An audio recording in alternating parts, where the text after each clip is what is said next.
নিবেদনে আজকের বিষয় সেবা।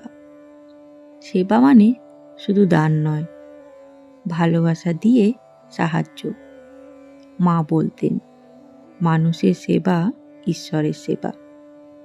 তাই মায়ের সেই বিখ্যাত বাণী, মানুষকে সেবা করো, এটাই ঈশ্বরকে সেবা।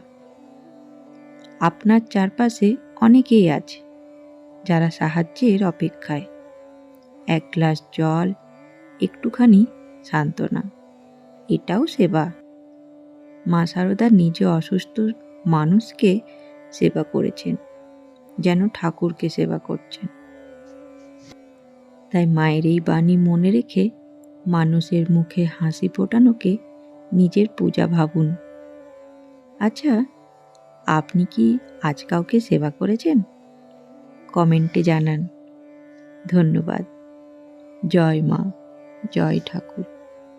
বন্ধুরা, মায়ের এই বাণী যদি আপনাদের মন ছুঁয়ে যায়, তাহলে ভিডিওটিকে অবশ্যই লাইক করে দেবেন আর বন্ধুদের সাথে শেয়ার করতে ভুলবেন না। আর চ্যানেলটি সাবস্ক্রাইব করে আমার পাশে থাকবেন। ধন্যবাদ।